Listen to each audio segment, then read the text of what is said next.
informally became the theme of comics, or how we became comics.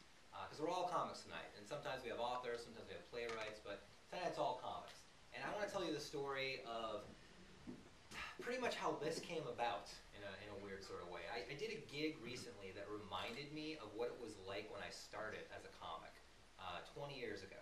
And I was this starry-eyed comic, and I was like, they're going to pay me money to tell jokes and go on the road. Oh, that's awesome. Except no one ever really bothered to say at the beginning of that you're going to be going to places like Reading. And that's where this gig took place. This took place a couple of months ago, and I had all these flashbacks of what it was like in the beginning. And if you don't know where Reading, California is, it's where 1972 went. That's fair enough to say. So I get the email from the booker, and it's all in caps, which is never a good sign. It starts out, bold banner at the top, all in caps, and it just says this. Please be advised that this venue prominently displays the Confederate flag. It's not indicative of their philosophy there. I've booked many diverse shows at this venue. Have fun.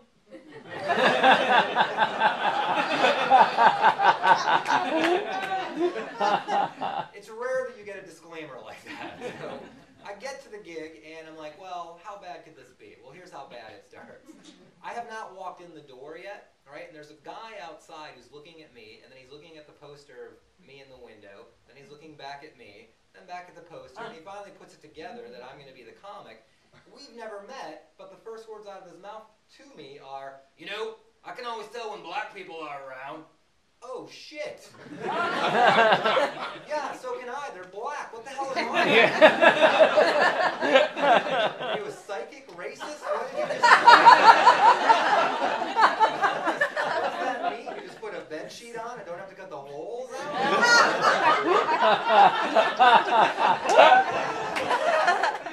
Yeah, and I'm like, maybe this is going to be a pretty bad gig. This might be awful. And I walk in the door, and there's the biggest Confederate flag I've ever seen in my life hanging from the ceiling. But above it is the biggest American flag I've ever seen. All right? And I want you to think like big. I want you to think like Chevy truck commercial, halftime Super Bowl boner, fuck you America big. It's huge. And then hanging from it is the Confederate flag, and on either side of it are those naked women mud flap silhouettes. Classy, right? Very classy. Hanging at the bottom of the Confederate flag is a disco ball. What does this mean? Telling me with this mobile of wrong, you know? I think what they're trying to say is they're just like, America, you're different, we don't like you. Women are objects, gays are okay.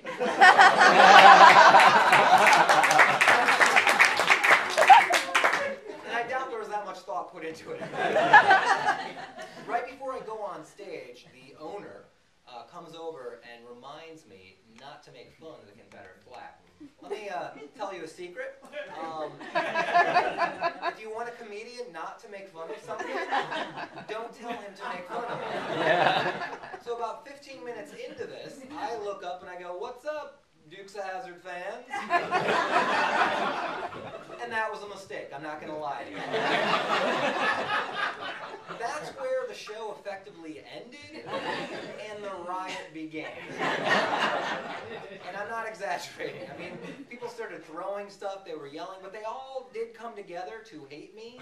And they chanted. They were chanting, "We're number one, we're number one," which I find hysterical because that flag means you're number two. You lost, Jethro, move on. And I probably shouldn't have said those words either. That was not helping me at all. You know, the owner runs up to the edge of the stage. And he's like, "That's it, the show's over." I'm like, "Yeah, no shit, I got it.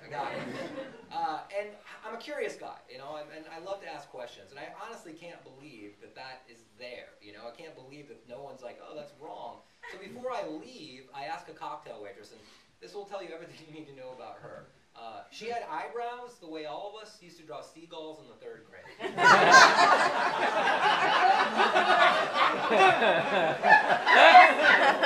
think you know what I'm saying. But I asked her, I'm like, "Hey, be honest with me. Don't you think in this day and age, having think a Confederate flag is at least disrespectful to African Americans. And without even thinking, she just goes, well, they never come in here. Why do you think that is, Caw-Caw?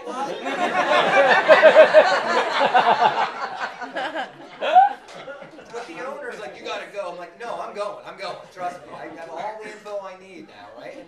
And I'm walking to my car. I can see it. It's 60 feet that way in front of me, and I'm trying not to make eye contact with the guys that are smoking cigarettes that are looking at me like, we're going to kick your ass, you know? And I'm almost at my car, and this guy gets directly in front of me, and he's what I call a tether drunk. You know what a tether drunk is? It's somebody who's like, like that. He gets right in my face, and he looks at me, and he just goes, I don't like what you said about the flag, boy. I'm like, well, it's stupid. Why are you proud of it? I don't take people back to my house to show them my collage of losing lottery tickets. Move on. And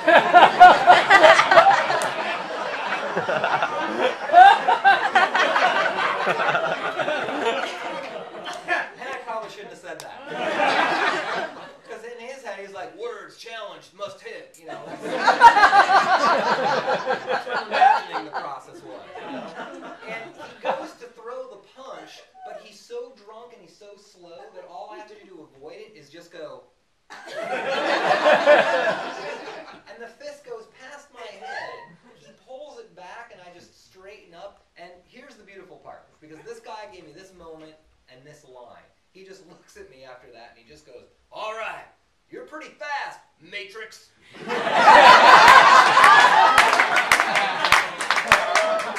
That's awesome. That's awesome.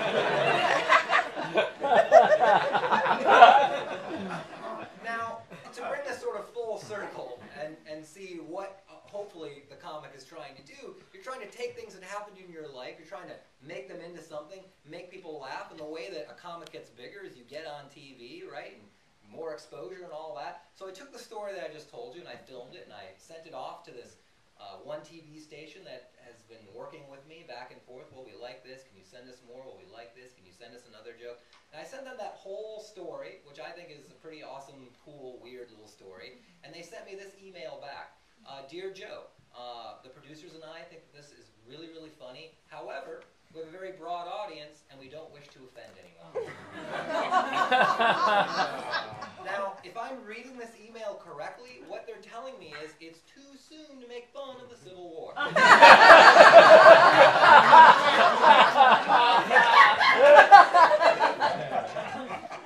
I probably shouldn't have said that. But that whole gig, it just reminded me of when I started out. Like, just the fact that people were going to yell at me was cool. You know, it's just like, wow, I get to be on stage, I get to deal with that. There's a check at the end. You know, that's amazing. And when I started out, I didn't have a clue what I was getting into. Now, I don't think any comic does. That's why we stick around as long as we do. You know, we just don't know what it's going to be like. And what it was like was a lot of one-nighters. And a one-nighter is you get in your car, you drive 300 miles, you go to a bar where they're mad at you because they can't play foosball, why the guy from San Francisco, and we all know what that means, tells jokes. And then at the end, you get drunk to forget what happened, you get the little bit of money that you're owed, and you sleep in the crappy hotel room, get up, get back in your car, crunch another 200, 300 miles, do the same thing over and over again, and you do that night after night after night. At a certain point in my fledgling comedy career, I felt like I was paid to drive, and telling jokes was something I had to do before I could sleep.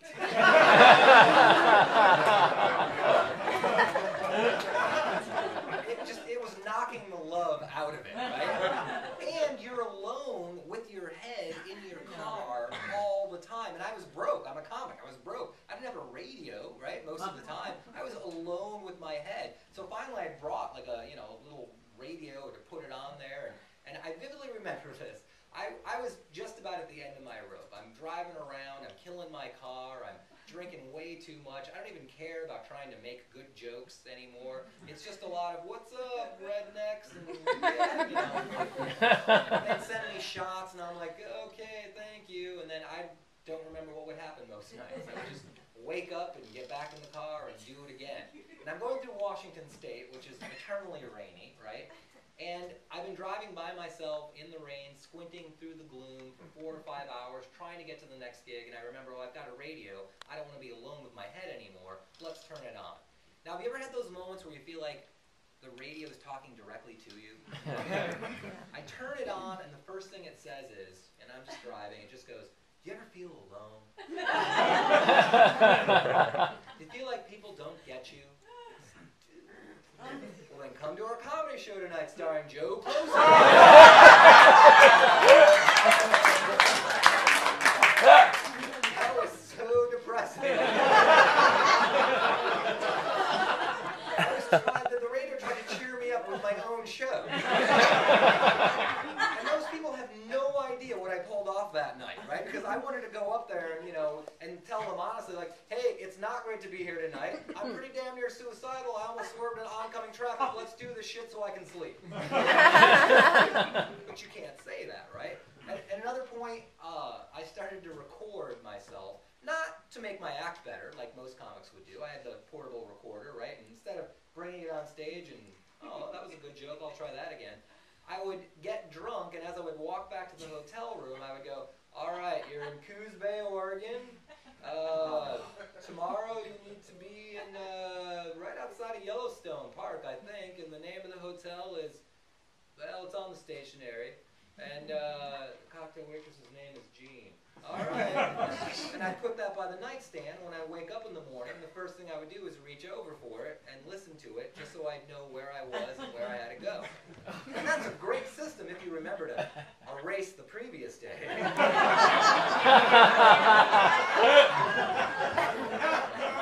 Yeah, there was a couple of times I'm like, man, this all looks familiar. And I would get to the place and I'm like, oh my God, and then I have to backtrack and do an extra 5 hours just to get to the next crappy thing.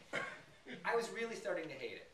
I wanted to love being a stand-up comic. I wanted to love it, but I had no idea it was about being alone with my head in a car, going to crappy places where they didn't want to hear intelligent material. They didn't want to hear you talk about yourself or the human condition or growing up with an ex-nun as your mother. They just wanted to hear dating was weird and what's up with others. That's all they wanted.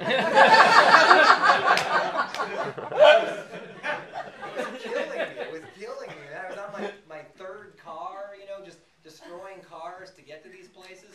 And I remember I got to a point where it was about 2 weeks before Christmas. And I had a break of about 3 weeks there. And I had to drive home. And I was going to go home, see my folks, and then drive back out and start another 2-month run of one-nighters in Texas, which I'd never been to before, and I knew what I was in for, right? But I had some downtime, and I realized, well, you know what? Instead of just going directly home, I'm going to go see a desert. In fact, I looked at a map, and I started realizing, wow, there's a lot of places in the Southwest that I've always been fascinated. I grew up in Illinois. That's why I look like a Nazi in The Sound of Music.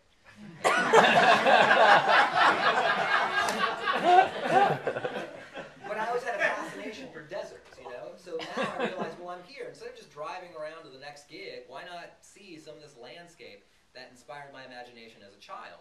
And I always wanted to see, what was it called? The Monument of Gods and Valley of Gods, all the stuff in the Four Corners region, right, of our country. So I started driving, and I'm in Utah, and I'm headed towards that general vicinity. I'm taking my time. I don't need to rush. And that country is staggeringly beautiful and inaccessible at the same time. It's just a tiny little road that was driving out there. It's all free range, which means there's cows everywhere. There's no fences, right? There's just signs warning you, free range, be careful. So I'd slow down. And I'm going maybe 40 miles an hour, and the sun is just starting to set. So it's casting these long, elegant purple shadows against all this red rock, and it's gorgeous. And I see a cow, and I'll slow down, and I'm like, oh, is that a cow or a shadow? That's a shadow, I'm okay, and I keep driving along, and maybe I'm starting to get a little cocky. Maybe I think I got this whole shadow cow thing figured out. I'm driving along, and I'm like, what's that in the middle of the road? There's no way that that's a cow standing directly in the middle of the road, so I just keep driving towards it. And then suddenly it dawns on me, that's a cow. And in that instant when it dawns on me, there's another 3 seconds before I react, which was just to violently turn the wheel to avoid hitting the cow, but I struck the cow in its face. It's always amazing to me when people go, oh, poor cow. All I owned was the car. I didn't have an apartment because I was on the road. All I owned was the car and the contents of the car. And I hit the cow in the face right above the driver's side windshield area, and I just remember it shattering in that familiar spiderweb pattern, and the last thing I remember seeing is the biggest, saddest brown eye of my life. Just boom, and this kind of But the cow is big, so it knocks my car into the gully alongside the road, and my car now starts to spin. If I had a passenger, the passenger would have died. I'm totally convinced of that, because the rocks were like a can opener. They just sheared off the passenger door. They sheared off the tires on that side. And as the car was spinning, it hit another rock, and this rock was like, no, you're going to do what I say. And the car began to flip end over end, and the gas tank exploded. I don't know if you've ever had a situation where a gas tank explodes behind you and you feel that blush of heat, and you're holding onto the wheel, and you want to think that you're an intelligent person, but the only words that come out of your mouth are, fuck. But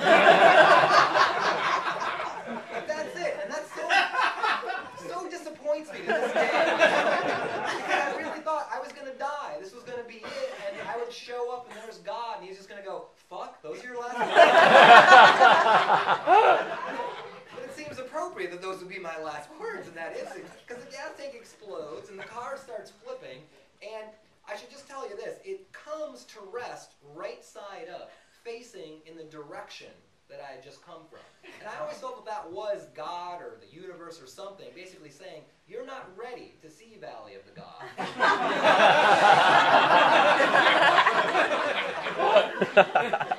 Unknown to me, there was 2 campers in a Winnebago. I think they were hunters more. And you can see stuff for miles and miles out there. And they were driving towards me, and they witnessed the whole thing. So one of them runs up to the side of the car, and I'm sitting there in shock, gripping the wheel, and my car is on fire, burning and hissing. And he pounds on the window, and he goes, "Are you okay?" And here's my thinking process. I turn, see that it's a stranger, crack the window an inch because he could be dangerous. And I just go, "Yeah, I'm fine," roll the window down. My hands back on the wheel. Now he pounds on the window with both hands. He goes, "Your car's on fire," and it all comes flooding back into me, right? It's like coming out of a blackout. Like, oh my God, that's right. I just hit a cow. My car's on fire. My life is on fire. Like everything I own is in the car. I'm fucked. I open the door and he starts helping me pull stuff out, and we're pulling everything out that we can, and the fire is just like slowly working its way up into the back seat. I'm convinced any second the gas tank is going to explode, and we're both going to die in a shard of hot metal, and we're just trying to pull it out, pull it. We get everything out, and the fire starts to die down a little bit, and you know, he's looking at me and I'm looking at him. Nobody quite knows what to say because it's like a weird way to meet somebody. And at one point he disappears, and the fire starts to smolder, and I'm in there just throwing more stuff out and just getting this collection of crap on the side of the road that are my worldly possessions. And I don't know where he had gone, but the next thing I remember hearing was the sound of a shotgun over my shoulder. Man, if anything's going to focus you after a fire, that sound brings you back. And I turn around and I look at him, and he just goes, "Let's get that cow."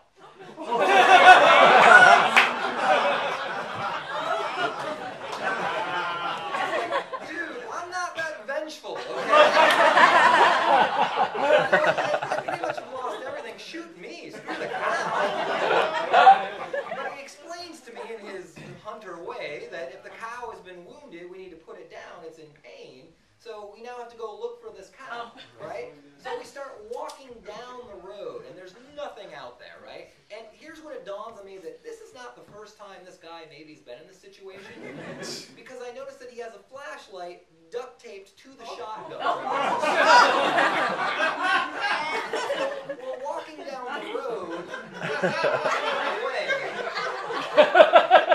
And he's giving me a tour of all the crap that used to be my car. You know, it's like, well, there's a distributor belt, and then there's other contents too. It's like, there's a Tears for Fears CD. I like them. They're all right. You know, just wandering down the road looking for this cow, and I'll tell you right now, we never found the cow, which is good for me because it turns out there's a lot of laws regarding cows out there.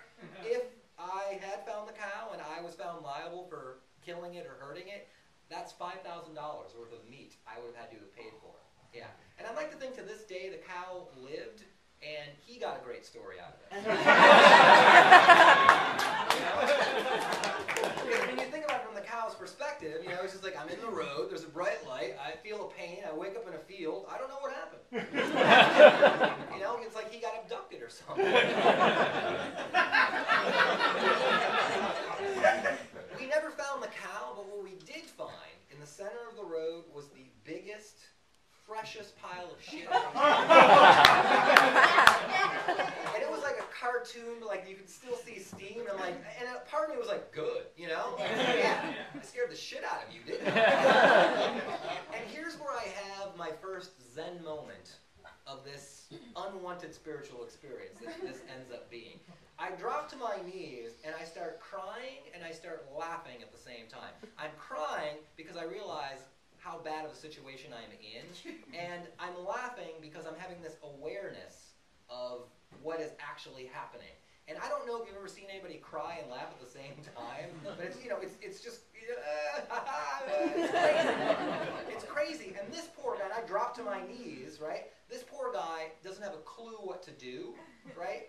Apparently all his education about how to deal with emotions was from bad sitcoms and movies, because he just looks at me and with one hand on my shoulder he goes, there.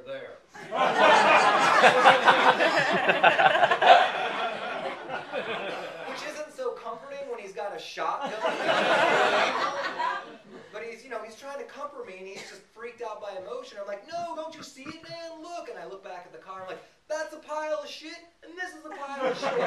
They're both piles of shit. That's shit, that's shit. They're both piles of shit. There. But in that moment, that was absolutely accurate. Both of those piles were just as valuable to me. Both of those piles were worthless to me, right? One was my pitiful worldly possessions, and the other one was cow shit, and they were equally valuable to me in that situation. And I should tell you this at this point too. The adrenaline started to wear off a little bit, and we started to walk back to the car. And it dawned on me that nothing was wrong physically, not a hair out of place, not a scratch, not a bruise. Nothing physically had happened to me in the explosion and the car flipping and everything. I was perfectly fine. And I'm walking back to the car and I'm complaining to this guy that, you know, I don't know what's going to happen. I'm really screwed. I have no way to get home. I've got like 60 bucks in my wallet. And he says to me something that is often very cliche, but in that moment is very true. You know, he said, you can still live. You're perfectly fine, which is absolutely true. And I respond back to him a cliche response, which was going to be, but I can't do what I love anymore. And as the words were coming out of my mouth, as I was saying, I can't do what I couldn't say love, because I realized I hated my life. I hated being on the road as a comic. I despised everything about it. I hated the miles. I hated being alone. I hated feeling like I wasn't writing for me. I was writing for a bad mentality just so I could get more shots of Jägermeister to get on to the next shitty gig. And where had that gotten me? Here, with my equal piles of shit.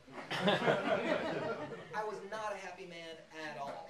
And I stalled in that moment. I stalled on the word love, and I couldn't say it. And the guy looked at me again, and I think he started to get an inkling of what was going on, and he just said, we've got to go back to the Winnebago, and we've got to call the police. And it's a good thing nothing was wrong with me, because if something had been wrong with me, it took the cops 2.5 hours to get out there. Yeah, I was extremely lucky that nothing had occurred to me. The cop picks me up.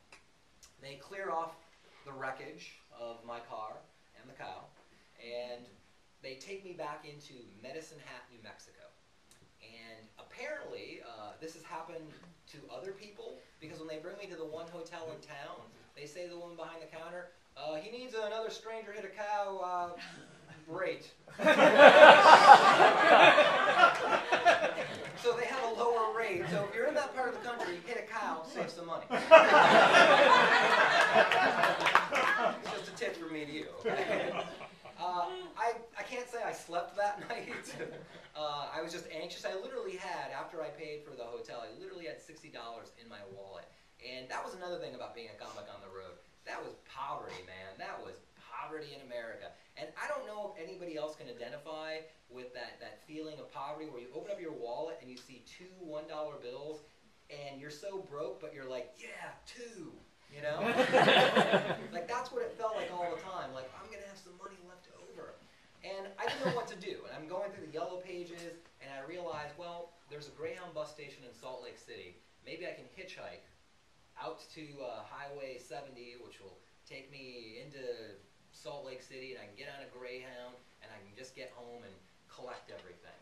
And that morning I wake up, and all I've got is a backpack of my worldly possessions, and I start walking through the desert. I gotta tell you something, man. If you really want to get clarity in your life, take your worldly possessions, put them into a backpack, and start carrying them. Because what would happen is about every 40 minutes, I would have to stop, take the backpack off, and reevaluate how important the stuff was based on how heavy it was. You know, so, first it started out as like stupid stuff, like, well, I guess these shoes will work, so I don't need these shoes, so I'd leave the shoes behind. And then I'd keep walking, right? And the whole time I was like this, and it suddenly dawned on me about 3 hours into that, well, I really only need to do this if there's a car. So now my arm wasn't tired. Right? And then, you take the backpack off, and CDs started to get strewn as, just, all right, I really, Bryan Adams, I guess he's not bad. Just stuff started to go. And I finally did get picked up by a guy, and we got to talking, and he wasn't headed directly to Salt Lake City, but he said, I don't mind going out of the way if you can give me a little something for gas. And, well, there's a little bit more of that money going.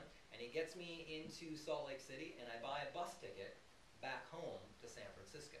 Well, to where my parents are, at least, in San Francisco. And all that is left are $2, two $1 bills. And again, there's that poverty sense of, I'm going to make it. I got $2, I can eat. That was my thought, right? I'm going back on the Greyhound bus, and I'm starting to realize, what am I going to do? I don't have the car. I've got $2 to my name. Some checks will be coming from some road gigs, but that's not going to be a lot of money. What am I going to do? I go back to a restaurant that I used to work at, and I begged them for my job back. I said, look, I have this really bad situation, and they just said, Joe, you were a great employee. We always loved you. We're happy to take you back as a cook, but here's the thing. If you come back, you have to work New Year's. That's kind of a sting to a comic, because New Year's is the night, man. That's the night you want the gig. It's the big money gig, but I don't have a gig, right? So it's like, all right, I will take the gig behind the counter cooking. So that night, it's New Year's, and I'm cooking, and I feel a little good that I'm at least working. I remember the menu that night, though. It was steak, T-bones, porterhouse. It was all cow. Is what it was. All cow. And I was just beating all of the steaks. The waitresses were like, why is this so thin tonight? It knows. I was like, it's mocking me. It's right there, And I should tell you this, because every great story, to truly be a great story, also has to have a love interest, right? I had fallen madly in love with this waitress at this restaurant. And like all great love stories, it can't go well. In this particular instance, after a torrid 2-month love affair, she informed me that she was going to Spain for 6 months and we'd probably never see each other again. And my reaction to that was, okay, well, I'm going to go on the road, become a comic, and show you. We saw how well that worked. Well, she was gone. Nobody had heard from her. Nobody had gotten postcards, anything from her. She was gone. And I'm standing at the grill that night, and I look up in a moment to take some water, thinking I'm getting away from the cow for just a second, and there she is, staring directly at me. Hadn't seen her in 8 months. Nobody had heard from her in 8 months. She's there that night with friends. They're there just to hang out before they go to a show in San Francisco. Here's a nice ironic touch. They were headed to see Greg Proops.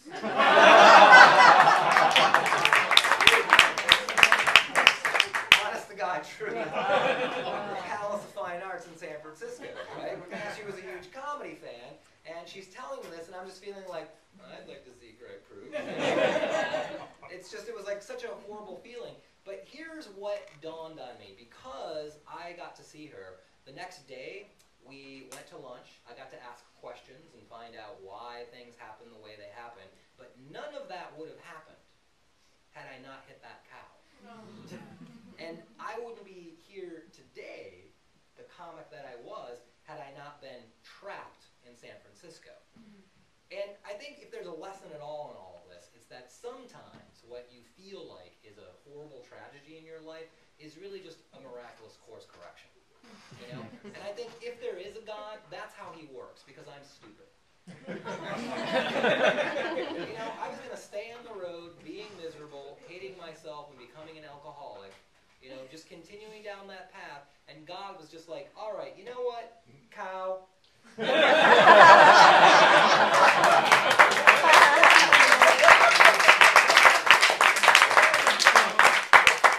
totally convinced of that. I don't know if there is a God. I try to be spiritual, but I think if there is something in the universe, that's how it operates, right? Cow. And I want to leave you with this. Because the most incredible part of this entire experience for me was when I was out there in the desert. And it sounds very biblical. It definitely is a spiritual country. It's gorgeous out there. The sky was a vivid, vivid blue. It was 60 degrees. There was no wind. There's all this red rock. There's no airplane noise. There's no car noise. There's just the wind and your thoughts. And with me, my worldly possessions, or what I could bring with me out of the wreck. And I realized as I was walking along that I was fine. That there was no broken bones, there was no scabs, there was no cuts, there was nothing wrong with me. And I'll never forget the sensation. I started walking, and each step I took, I realized everything was brand new. Because it had to be. Everything was gone. I hope never to have to relive that experience again, to remember that. But even as I tell you, that sensation is creeping up the back of my neck of just each step, everything was brand new. And that's how I became a comedian. Thank you.